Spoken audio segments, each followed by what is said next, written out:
Boa noite a todos os irmãos, a graça e a paz de Jesus.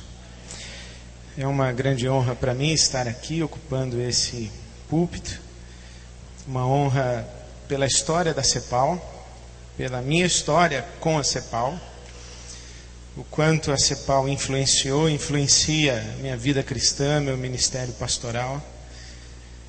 E é uma grande honra poder repartir a palavra de Deus aqui nesse ambiente onde tenho convivido já há tantos anos. Eu escolhi o texto de Lucas, no capítulo 4, como ponto de partida para a nossa reflexão dessa noite. Eu penso que há duas maneiras de lermos a palavra de Deus, pelo menos. Eu fui treinado no método histórico-gramatical. Fui treinado para a pregação expositiva temática. Mas em determinados momentos eu sinto que nós exageramos na dose do detalhamento da leitura da Escritura. É mais ou menos como se recebêssemos uma carta da missionária que está em Angola e a carta nos chegasse com as seguintes expressões: paz de Deus aos irmãos, aqui tudo bem. Aí o pastor então vai ler a carta à sua congregação e fala: aqui tudo bem. Aqui, irmãos, pode significar Angola, pode significar África e pode significar Uambo. Pelas outras 17 cartas que já recebemos desta missionária, avaliando todas as vezes em que ela usou a expressão aqui, me parece que ela está querendo dizer que está tudo bem com ela mesma. É isso aí que ela está querendo dizer. Eu fico pensando que nenhum de nós lê uma carta com esse detalhamento e com esse rigor. Mas, não poucas vezes, nós lemos a Bíblia dessa maneira. Eu tenho muita dificuldade em acreditar que todas as expressões da Escritura foram milimetricamente, detalhadamente, exaustivamente ponderadas pelos autores quando eles as escreveram. Se o apóstolo Paulo, na prisão, algemado, ficou pensando qual é a melhor palavra grega, se é bom, ele cita salmo errado. Interessante. Ele cita salmo errado. Ele está na cadeia e está escrevendo. Ele está lembrando as experiências com Deus, ele lembra a sua devocional no barco, o tempo que era fariseu e estudante da lei, e vai escrevendo. E eu penso que às vezes a gente exagera nesse detalhamento. É como se nós tivéssemos que montar um quebra-cabeças, ficássemos pegando pecinha por pecinha, olhando cada uma delas detalhadamente, e aí nos esquecemos de olhar a tampa, que tem a fotografia do negócio que a gente está montando. Eu quero, com essas palavras belas e introdutórias, me justificar, para você não pensar que eu não estudei muito, mas eu quero só dar a tampa para você. Aprendi que a gente estuda em preto e branco e prega em colorido. Se você vai estudar, é bom que você estude com método, que estude com detalhe, que você leia parábola como parábola, livro poético como livro poético, livro histórico como livro histórico, que você tenha a noção de que a teologia paulina tem uma conotação, a teologia petrina tem outra conotação. Tudo isso aí é muito importante, mas chega uma hora em que esse detalhamento todo cria uma grande massa de informação e que você não entende nada.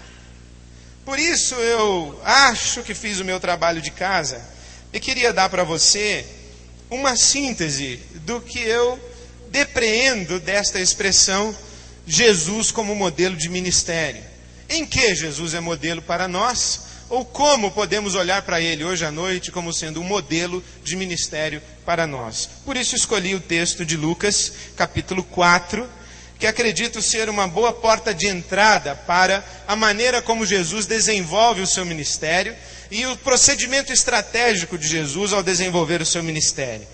Versículo 16 diz que ele foi a Nazaré, onde havia sido criado, e no dia de sábado entrou na sinagoga, como era seu costume, e levantando-se para ler, foi-lhe entregue o livro do profeta Isaías, abriu-o e encontrou o lugar onde está escrito: o Espírito do Senhor está sobre mim, porque ele me ungiu para pregar boas novas aos pobres, ele me enviou para proclamar liberdade aos presos e recuperação da vista aos cegos, para libertar os oprimidos e proclamar o ano da graça do Senhor. Então ele fechou o livro, devolveu-o ao assistente e assentou-se. Na sinagoga, todos tinham os olhos fitos nele, e começou a dizer-lhes: hoje se cumpriu a escritura que vocês acabaram de ouvir.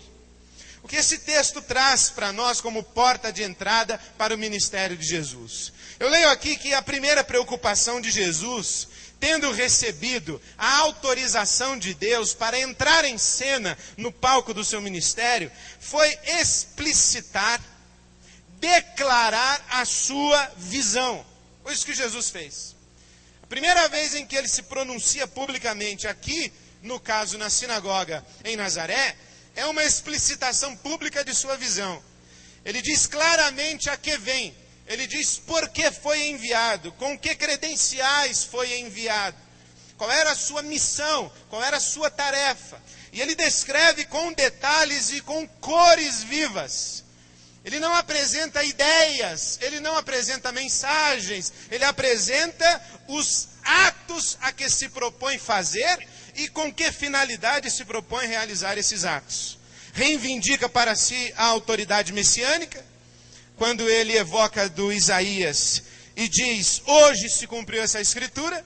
Esse texto é um texto de esperança messiânica, e ele bate no peito dizendo: o Messias chegou, o Messias acaba de entrar em cena, e declara muito claramente o que é que o Messias vai fazer.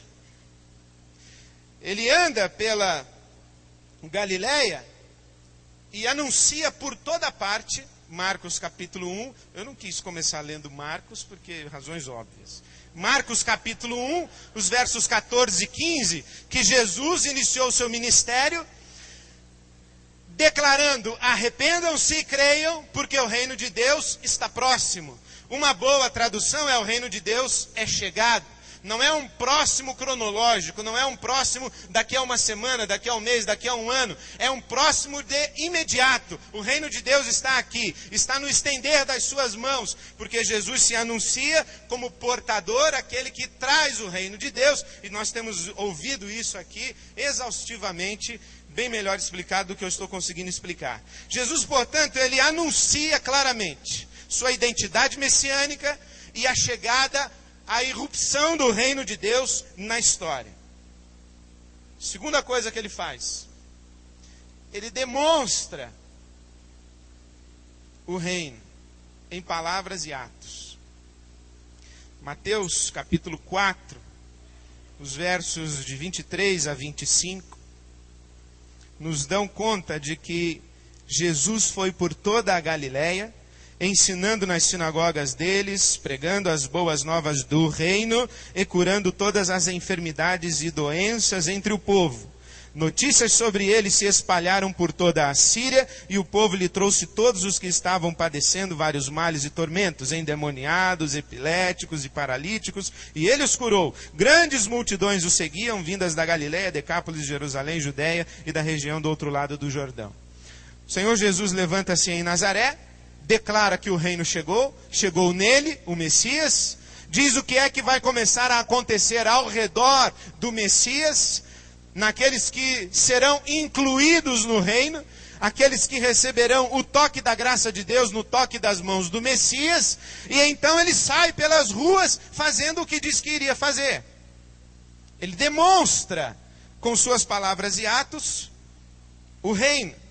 E o que eu gosto nesse texto de Mateus capítulo 4 é que Jesus sai anunciando as boas novas do reino de Deus. Se nós entendemos corretamente, Jesus sai anunciando boas notícias. É como se saísse pela rua dizendo: tenho boas notícias, prestem atenção em mim. E as pessoas perguntam: e que boas notícias são essas? E Jesus responderia: as boas notícias de que o reino de Deus chegou. O reino de Deus está aqui. O favor de Deus em ação está aqui presente comigo. E ele demonstra isso. Isso faz para nós um sentido muito grande Quando nós passamos a entender que o Senhor Jesus não trouxe um novo conceito, uma nova proposta, uma nova ideia, uma nova doutrina, nem mesmo um novo conjunto de regras, o Senhor Jesus trouxe um novo tempo. Ele abriu um novo Kairos, ele abriu uma nova era, ele abriu um novo momento na história. E que aquilo que Jesus traz não é algo a ser apenas ouvido, é algo a ser visto. O reino de Deus não é um anúncio de alguém que promete realidades futuras e escatológicas. O reino de Deus é uma declaração solene de que o favor de Deus está presente na história.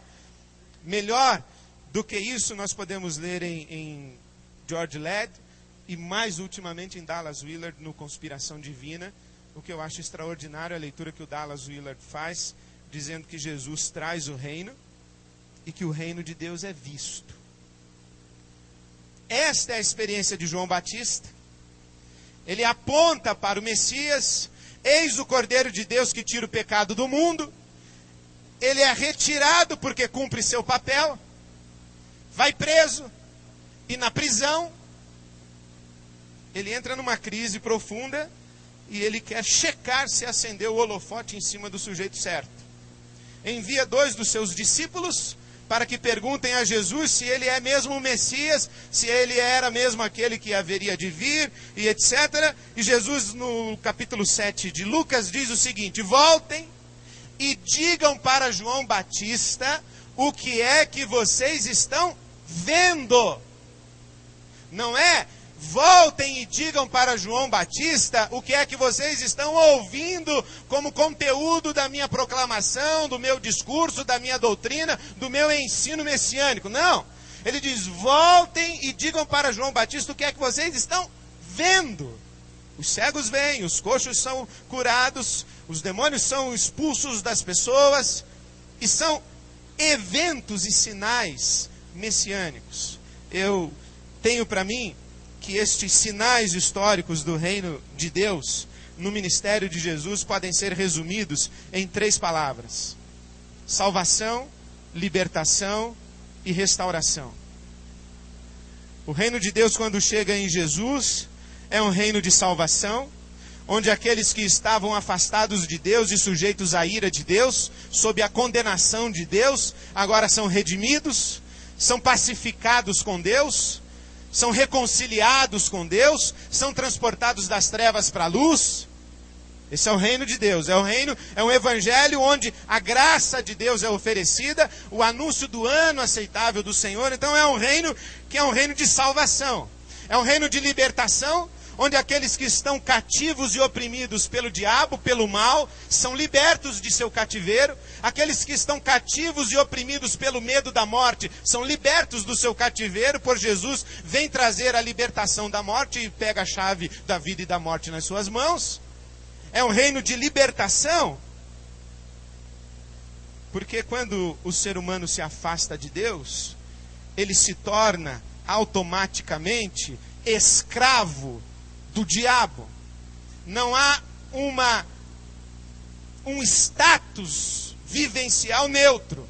Aquele que está em inimizade contra Deus está cativo do mal. Aquele que é reconciliado com Deus é liberto do mal. De modo que não se pode falar em reconciliação com Deus, em salvação, em evangelho da graça, sem que se fale no evangelho da demonstração de poder, da verdade e da libertação do poder do mal. São 2 faces de uma mesma moeda, 2 dimensões de uma experiência simultânea. Aquele que está reconciliado com Deus está liberto do império das trevas, porque agora está no reino do amado Filho de Deus. Aquele que está longe do reino do amado Filho de Deus está cativo no império das trevas, sujeito ao príncipe das potestades do ar, que opera sobre os filhos da desobediência. Das 2, uma.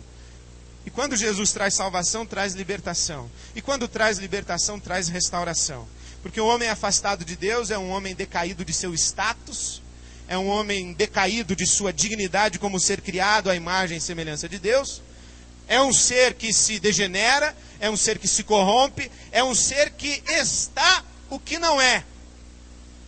E quando é reconciliado com Deus e liberto do seu cativeiro diabólico, este ser humano entra num processo de restauração que há de se consumar na eternidade, assim como o próprio reino se consumará na eternidade. Por isso é que acredito que o reino de Deus é um reino de salvação, libertação e restauração. E que Jesus traz esse tempo favorável de Deus, e à medida em que anda tocando os enfermos, tocando os marginalizados, tocando os demonizados, ou como você preferir chamar, ele vai libertando, reconciliando e restaurando. Mas a terceira coisa que Jesus faz, tendo declarado e tendo demonstrado, ele começa a construir uma comunidade da visão. Porque a convocação de Jesus para o discipulado faz necessariamente que aqueles que abandonam tudo para segui-lo, sejam por ele, Jesus, incluídos na sua família e na família de seu pai.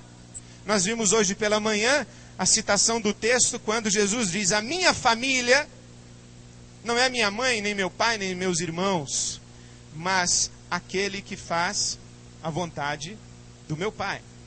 Jesus diz que os seus discípulos são o pequenino rebanho que não precisa temer, porque Deus se agradou de dar a eles o seu reino. Ele começa a construir uma comunidade do reino. Ele começa a construir uma comunidade ao redor desse novo tempo e desta nova realidade que ele vem trazer. Parece que nenhum texto é tão claro a esse respeito quanto João capítulo 14, e que mostra o que Jesus faz daí por diante. Primeiro ele declara, segundo ele demonstra, segundo ele constrói uma comunidade, terceiro ele delega esta comunidade, quarto ele delega a esta comunidade a sua visão, e quinto ele capacita essa comunidade para o cumprimento da sua visão. É um processo que vem num crescente. Jesus sozinho, Jesus e seus discípulos, os discípulos sozinhos, aí Jesus morre e ressuscita, e dali para frente seguem os discípulos. Ele declara a visão, demonstra a visão, constrói a comunidade da visão, delega a visão a essa comunidade construída e capacita essa comunidade para o cumprimento de sua visão. João 14 mostra isso, na minha forma de ver, muito claramente. João 14, versículo 2 diz, palavras de Jesus: na casa de meu pai há muitos aposentos, há muitas moradas. Se não fosse assim, eu lhes teria dito: vou preparar-lhes lugar. E se eu for e lhes preparar lugar, voltarei e os levarei para mim, para que vocês estejam onde eu estiver. Vocês conhecem o caminho para onde eu vou. Nós estamos acostumados a tratar João 14, versículo 2, como uma referência ao céu. A casa do meu pai é o céu. Eu tenho lá minhas dúvidas. Tenho lá minhas dúvidas porque a pergunta dos discípulos para Jesus, quando ele diz: não se turbe o vosso coração, nem se atemorize, a pergunta não é: Jesus, o que é que vai acontecer com a gente quando a gente morrer? A pergunta dos discípulos para Jesus é: o que é que vai acontecer com a gente quando você morrer? Porque ele vem anunciando a sua morte. Ele vem se despedindo. Ele vem dizendo que vai para um lugar e que eles não podem ir agora. Mas que ele vai, mas volta. E eles então começam a dizer: bom, e o que vai acontecer com a gente depois que você morrer? Aí Jesus promete: olha, na casa do meu pai há muitas moradas, eu vou preparar lugar para vocês, e eu volto, eu vou e volto, pode ficar tranquilo, eu vou morrer, eu vou e volto, e quando eu voltar onde eu estiver, vocês vão estar comigo. Bom, você olha para um judeu, no cenáculo, na Páscoa, olhando pela janela, e um outro judeu, no cenáculo, na Páscoa, em Jerusalém, diz: casa do meu pai. Qual seria o judeu que pensaria em céu? Ou melhor, qual seria o judeu que não pensaria no templo? Casa do meu pai é o templo. Porque Jesus entra pelo templo, expulsa os vendilhões do templo e faz uma declaração solene: esta casa será chamada casa de oração. A casa do meu pai é casa de oração. Jesus anuncia para os seus discípulos podem derrubar essa daí que eu construo outra em 3 dias. João capítulo 2, os versos de 19 a 21, se você quiser conferir. As pessoas perguntam, mas esse templo foi construído em 46 anos. Como é que você vai reconstruí-lo em 3 dias? Ele diz, pode derrubar que eu construo outro em 3 dias. A casa do meu pai que vocês estão vendo agora, essa vai cair. E em 3 dias eu vou construir outra. Aí ele diz para os discípulos, eu estou morrendo, mas eu vou e volto. E eu vou preparar para vocês um lugar na casa do meu pai. Quando eu voltar, vocês vão estar comigo onde eu estiver. Este eu vou e volto, que geralmente interpretamos com um vou e volto escatológico, quem sabe não é um voo quando morro e volto no domingo da ressurreição. É um voo para a cruz e volto no domingo da ressurreição, ao 3º dia, com a casa do meu pai pronta. E na casa do meu pai, vocês todos estarão comigo, e onde eu estiver, vocês estarão também. Por isso é que ele continua dizendo que aquele que me ama, guarda os meus mandamentos, eu também o amarei, e me revelarei, me manifestarei a ele. E o versículo 23, obedecerá a minha palavra, meu pai o amará, e viremos a ele e faremos morada nele. Aí os discípulos entendem, e o nosso irmão Pedro resolve, o nosso irmão Paulo também resolve, quando eles passam a chamar a igreja, que é corpo vivo de Cristo, de templo santo para a morada de Deus em espírito, e templo de pedras vivas, onde oferecemos a Deus sacrifícios agradáveis em Cristo Jesus. A casa do Pai, em João 14, é a igreja. É no corpo de Cristo, até porque João disse em João capítulo 2, destruam esse que em 3 dias eu reconstruo. E ele falava a respeito do seu corpo. Quando Cristo ressuscita, a casa do Pai vem com ele, e nós estamos na casa do Pai, nós estamos com Cristo. Por isso é que podemos ouvir o Senhor Jesus dizendo, eis que estou convosco todos os dias, até a consumação dos séculos. Jesus está construindo uma comunidade. Jesus está reunindo pessoas ao redor dele, fundamentadas nele, para a comunhão de intimidade com ele. E as pessoas perguntam, e quem é que vai fazer as coisas que o Senhor está fazendo aqui? Quem é que vai sinalizar o reino historicamente? E Jesus diz, vocês. João capítulo 14, os versos de 12 a 14. Aquele que crê em mim fará também as obras que eu tenho realizado, fará coisas ainda maiores do que estas, porque eu estou indo para o Pai. E eu farei o que vocês pedirem em meu nome, para que o Pai seja glorificado no Filho. O que vocês pedirem em meu nome, eu farei. Eu acho muito interessante esta expressão, porque eu estou indo para o Pai. Aquele que crê em mim fará também as obras que tenho realizado, fará coisas ainda maiores do que essas, porque estou indo para o Pai. Olha, o que tem a ver ele está indo para o Pai, com os camaradas vão fazer as obras que ele fazia e até maiores?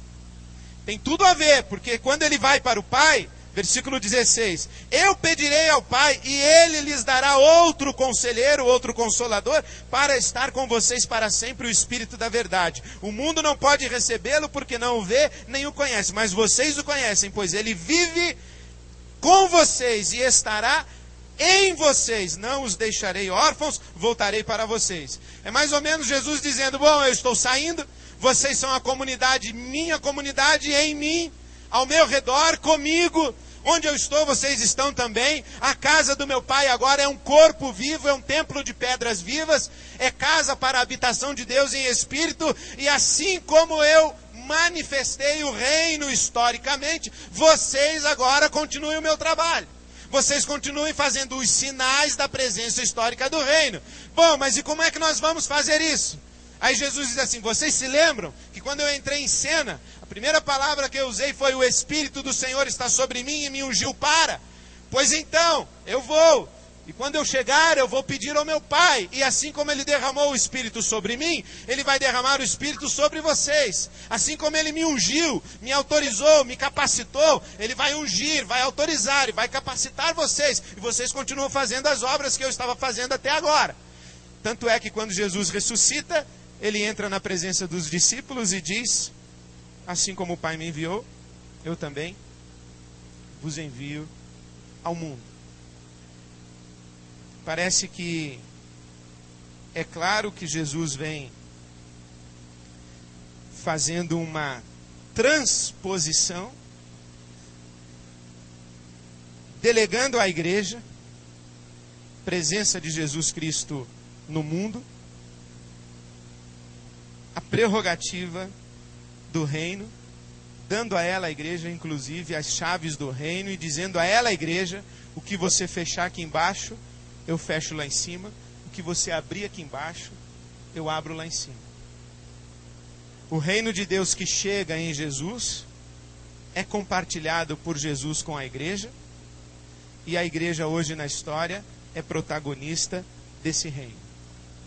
A igreja deve sair e dizer: temos boas notícias. Quais são? O reino de Deus chegou. Como é que sabemos que o reino de Deus chegou? Venham ver. Venham ver o que acontece aqui no meio de nós. E o que acontece no meio de vocês? Salvação, libertação e restauração. Eu penso que essa percepção e esse modelo do ministério de Jesus traz para nós 3 implicações com as quais eu gostaria de concluir. Daqui a uns 40 minutos, mas com as 3 implicações.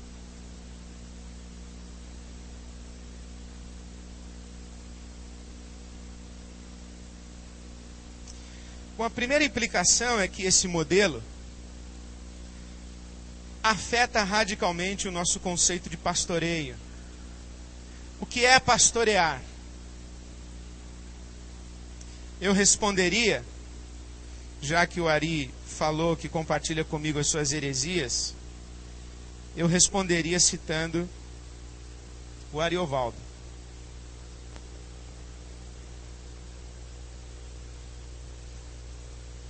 Mas é uma citação legal, tanto que eu concordei.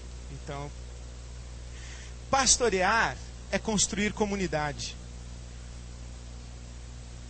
Pastorear é construir comunidade. Pastorear é se dar conta de que o projeto redentor de Deus, e que a presença do reino de Deus na história é uma presença repartida com o corpo de Cristo. E este novo homem que Cristo está formando é um novo homem coletivo. Aí está a citação. Recomendo a leitura à igreja, e eu com isso, do Ariovaldo, foi lá que aprendi. O novo homem é um novo homem coletivo. Efésios capítulo 2, versículo 15 diz que Jesus está formando em si mesmo um só novo homem.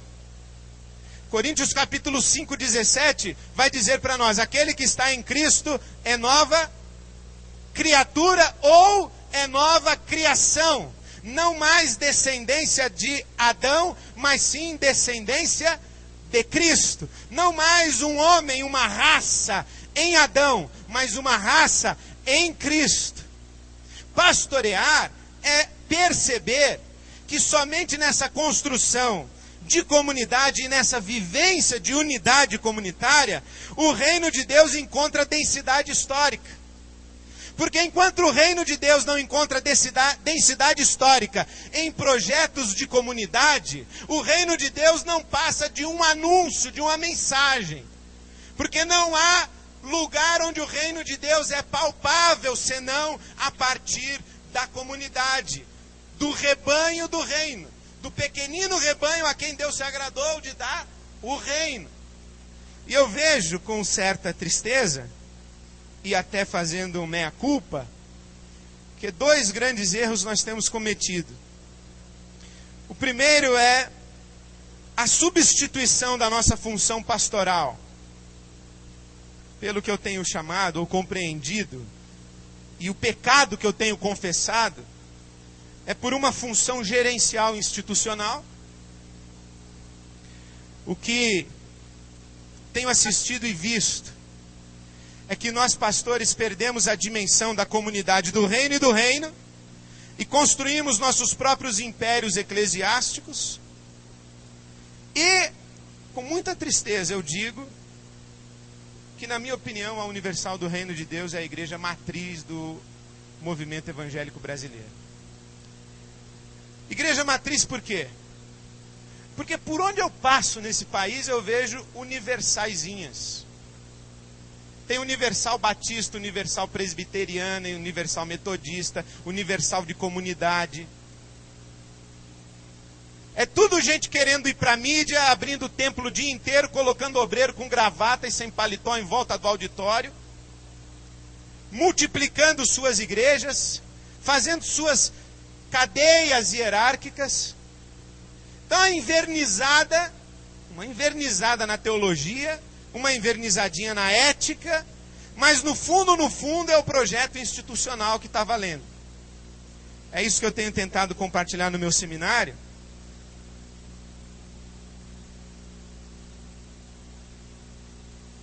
Que hoje eu já ouço os pastores falando assim: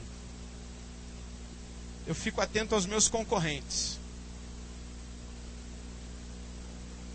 Quem é o seu concorrente? É a Sara Nossa Terra. É a comunidade não sei das quantas. É a Renascer, que aqui não vingou. Graças a Deus não vingou aqui na nossa cidade.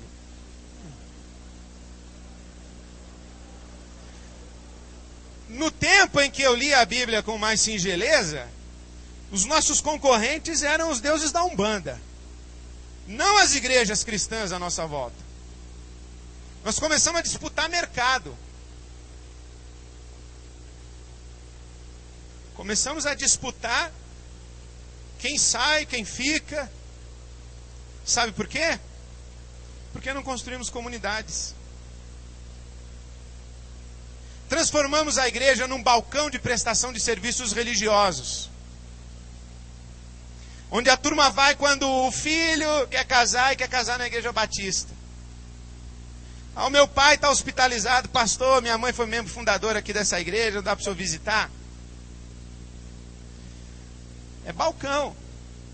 Ah, nasceu minha netinha, meu cunhado não é crente, meu genro não é crente, mas queremos apresentar a criancinha aqui na igreja, o senhor pode orar por ela? Pode. A gente não cobra nada, inclusive algumas cobram, mas isso não vem ao caso. É balcão. Nós nos orgulhamos das nossas propriedades estrategicamente localizadas, nossos bancos adequados, reclamamos de auditório sem ar-condicionado. Igreja que não tem estacionamento está frita em farinha, não vai vingar nunca. É balcão. Quando não se cria vínculo, quando as pessoas não se enxergam umas às outras como templo de pedras vivas, quando não se enxergam umas às outras como parte umas das outras, eu sou um com você, e estou indo embora, estou rompendo com você, cindindo com você, beligerando com você. Por quê? Porque eu não gostei da banda, a banda aqui é fraca. Ah, o pastor não me visitou. Eu não gostei da última decisão do conselho. Ora, se as pessoas estão lá porque querem ouvir um bom sermão, ouvir uma boa banda, estacionar sem muita dificuldade e curtir um ar-condicionado, na hora que abrir uma igreja do lado com a banda melhor, um sermão melhor, um estacionamento maior e um ar-condicionado mais potente, eles vão mesmo. Porque não criamos comunidades. Criamos instituições prestadoras de serviços religiosos. Amarra daqui, puxa daqui, solta de lá, benze, faz levitar, tira encosto. E aí depois que já benzeu, levitou e o encosto foi embora, o sujeito vai embora. Porque ele não veio para o reino de Deus, não veio para o corpo de Cristo, não veio para a comunidade da fé, ele veio acessar um serviço religioso num balcão. Encontrou, pagou e se foi. Ou satisfeito ou falando mal, procurando um outro balcão. Segundo erro que acho que nós temos cometido é que nós temos reduzido o pastoreio à relação pessoal individual. Pastorear é consolar os crentes coitadinhos que sofrem. É passar a mãozinha na cabeça deles, é chorar com eles, é ir na festinha de aniversário deles, é ir orar lá pro... Outro dia um pastor me contou que foi orar numa festa, numa família da igreja. Eu não vou nem contar o nome de que foi esse irmão. Chegou lá, falou: o que é esse culto aqui?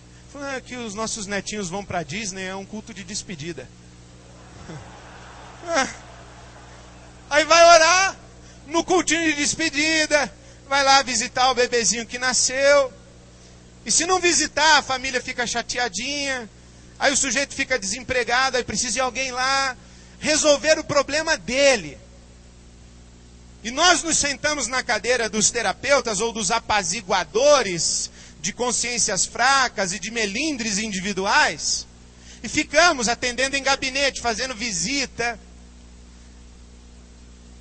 e cuidando ali dessas pecinhas de porcelana que vão se quebrando, se quebrando, se quebrando.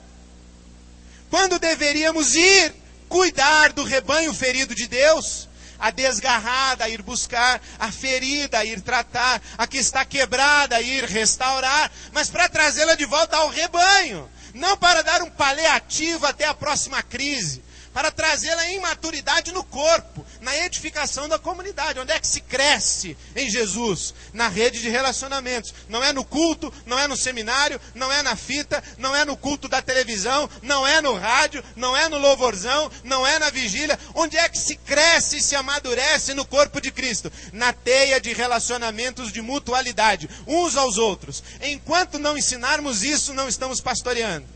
Estamos prestando serviços religiosos, não estamos criando comunidade, não estamos criando corpo, não estamos dando senso de unidade, não estamos mostrando que somos um, e por isso sim devemos chorar com os que choram, rir com os que se alegram, mas não ficar carregando no colo ovelhas infantis por uma eternidade que querem apenas usufruir do resultado de seu dízimo, muito mal dado por sinal.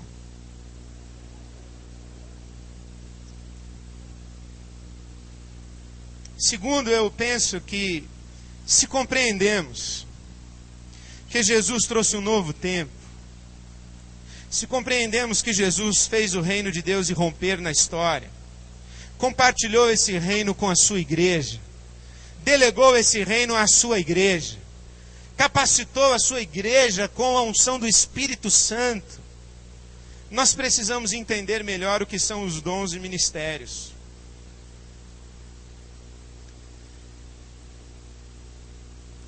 Porque eu passei anos no seminário discutindo se tinha batismo com dom de língua ou não tinha.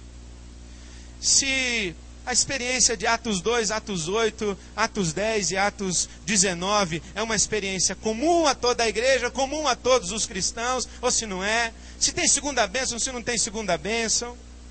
Passei o tempo todo do meu seminário discutindo essa bobajada, essa tal dessa glossolalia. E achando que dom se resume a isso. Aí depois evoluí um pouquinho mais.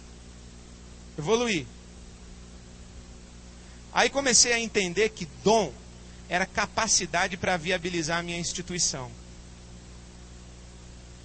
Eu preciso de um bom diretor de evangelismo, um bom professor de escola dominical, um bom camarada no louvor. Aí eu saía catando quem tem dom de ensino para a escola dominical, quem tem dom de evangelista para o departamento de evangelismo e para a congregação, quem tem dom de louvor é para a banda. E eu ia catando, e aí bolando os esquemas melhores para encontrar esse pessoal. Fazia uma headhunter interna. Saía caçando talentos na comunidade para dar a eles emprego em banda, em congregação e por aí vai. Mas, ainda assim, caçando talentos para que viabilizassem o meu projeto institucional. A minha grande igreja. A igreja que eu estou construindo. E é com aquele discurso lá de que o camarada que serve fica feliz porque serve a Jesus e tal. Serve a Jesus coisa nenhuma, está servindo a minha igreja. Está servindo ao meu projeto. Está servindo ao meu sonho. Está servindo à minha visão. É mão de obra barata de líderes religiosos que nem eu, assim. Aí depois eu li um pouquinho mais e comecei a perceber que dons espirituais são o que o apóstolo Paulo fala à igreja de Corinto, manifestações do Espírito para proveito comum. E que eu concordo. Há dons que são recorrentes. Há pessoas que expressam mais determinado dom do que outros dons. Mas eu acredito que isso identifica muito mais ministério do que dom. Eu penso que não existe o dom de ensino, existe o que ensina, o mestre. Não existe o dom de presidir, existe o que preside. São funções estáveis na comunidade. Fora as funções estáveis da comunidade, que criam a rede de sustentação, de mutualidade dessa comunidade, o Espírito Santo roda solto na vida de todo mundo e faz o que quer, a hora que quer, através de quem quer. Para quê? Para sinalizar o reino. É isso. Sinalizar o reino. Ora, eu estou diante de um doente, ponho a mão sobre ele e oro. É possível que seja curado? O que é isso? É o Espírito Santo através de mim, sinalizando um dos sinais do reino. Ora, eu estou andando no meio da rua, cruzo com um camarada que me olha torto, eu digo para ele, sai para lá, filho do diabo. O que é isso? É dom de discernimento. Manifesto ali, naquela hora. Falando, eu nunca passei por isso aqui, mas naquela hora passei. Por quê? Porque o Espírito se utiliza de todos nós para sinalizar o seu reino. Mas a gente fica catalogando, classificando e colocando na estrutura, nas caixinhas, nos organogramas. Isso mata a liberdade do Espírito. É um discurso sobre dons que aparentemente libera a ação do Espírito Santo na vida da igreja, mas engessa. Porque aí o camarada diz assim, meu dom é de liderança, eu não posso carregar a carreira hoje à noite. O meu dom é dom da fé. Não posso cooperar com a congregação. Ou então cai um sujeito demonizado lá, se batendo no chão. Não, eu não tenho dom de discernimento mesmo, não deixo nem isso aí. E já vai saindo. Por quê? Porque não se percebe como corpo, onde o Espírito se manifesta através de todos e em todos, para o proveito comum e para sinalizar o reino. Mais do que isso, os dons que ficam presos nessa caixinha de instituição religiosa, conspiram contra a própria visão do reino, onde os dons aconteciam nas ruas, onde a ministração apostólica, a ministração de Jesus, acontece enquanto se vai, não apenas quando se reúne, mas enquanto se vai.